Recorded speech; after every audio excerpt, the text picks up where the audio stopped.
Welcome back to my channel. So today my mama is Okay, doing laundry.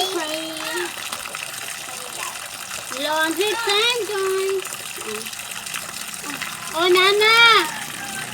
Lolong na! Laundry time, 'cause it's Saturday. Laundry. So now, guys, I'm rinsing.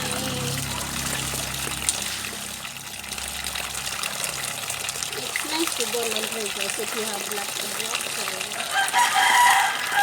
So it's easy to rinse. You have water.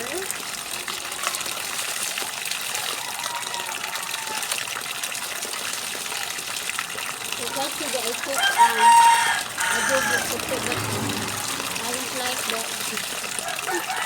the pictures, guys, because it never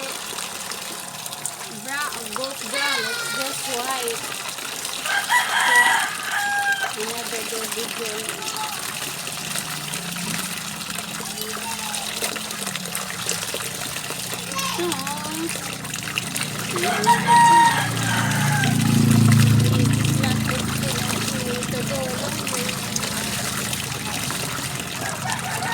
So this is the old way of doing laundry.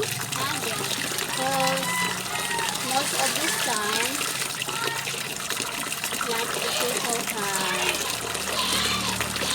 this washing machine.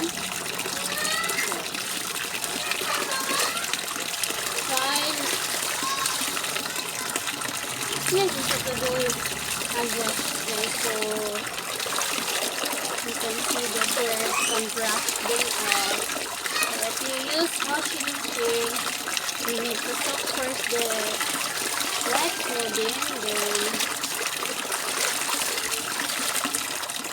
wash, rinse one time, and then put it in the washing machine. That's the way I do.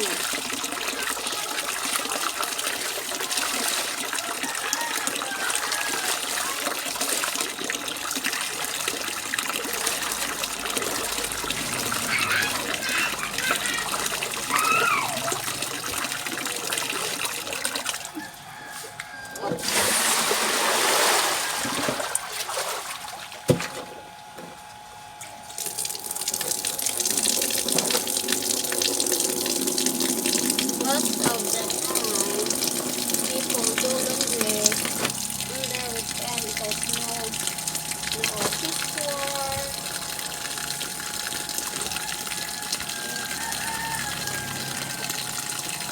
Time to do something in the house during